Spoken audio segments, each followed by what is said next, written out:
तुमचे पिरियड्स वेळेवर येत नाही आहेत का? तुमचं वजन वाढतं आहे का? तर हे PCOD असू शकते. आजकाल 10पैकी 3 ते 4 मुलींना PCODची समस्या जाणवते आहे. पण याबद्दल योग्य अशी माहिती बऱ्याच जणींना नाही आहे.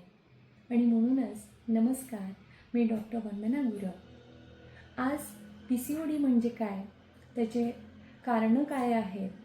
त्याचे उपाय काय आहेत? त्याची लक्षणं काय असतात? हे अगदी साध्या, सरळ आणि सोप्या भाषेत आज आपण जाणून घेणार आहोत.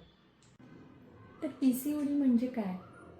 PCOD म्हणजे पॉलिसिस्टिक ओव्हेरियन डिसीज. म्हणजेच स्त्रियांमध्ये ज्या ओव्हरीज असतात किंवा ज्या अंडाशय आहेत त्यामध्ये सिस्ट तयार होतात किंवा पाण्याच्या पुड्या तयार होतात, ज्याला आपण सिस्ट असे म्हणतो. आणि यामुळे हार्मोनल इम्बॅलन्स होतं आणि स्त्रियांमध्ये मेल हार्मोन्स म्हणजेच एन्ड्रोजनचं प्रमाण वाढतं आणि त्यामुळं PCODची समस्या जाणवते. तर आता आपण PCODची लक्षणं जाणून घेतली. तर बऱ्याच जणांचा हा प्रश्न असतो की हा नेमका PCOD होतो कशामुळं? तर मोस्टली PCOD हे हार्मोनल इम्बॅलन्समुळं होतं.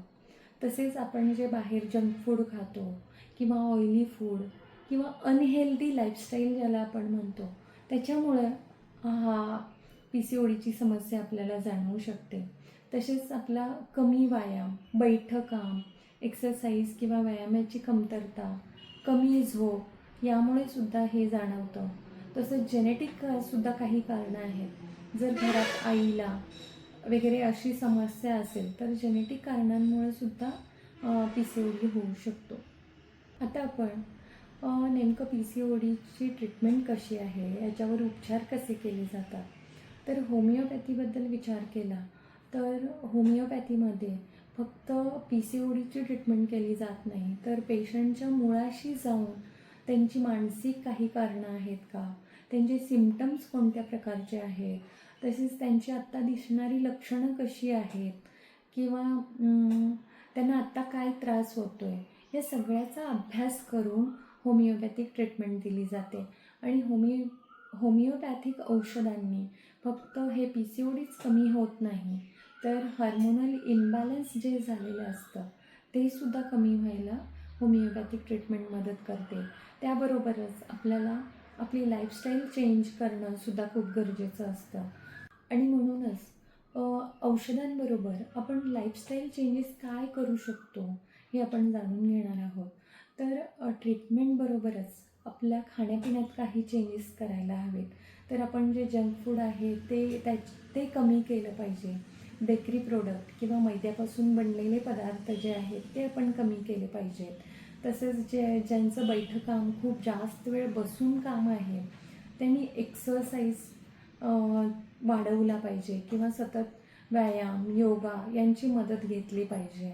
तर हे PCOD कमी व्हायला आपल्याला मदत होईल. म्हणजे औषधं तर आपलं काम करतीलच, त्याबरोबर लवकर कमी व्हायचं असेल तर ह्या गोष्टीसुद्धा आपण पाळायला हव्यात. त्याचबरोबर झोप चांगली घ्यायला पाहिजे. मानसिक जो ताणतणाव आहे त्याच्यापासून आपण जितकं मुक्त राहू तेवढं आपण या आजारातून लवकर बरे, म्हणजे आजार म्हणता येणार नाही हा, एक लाईफस्टाईल डिसऑर्डर म्हणायला हरकत नाही. आणि म्हणूनच ट्रीटमेंटबरोबरच आपण आपल्या लाईफस्टाईलमध्ये काही चेंजेस केले तर आपण यातून लवकरच बाहेर पडू शकतो.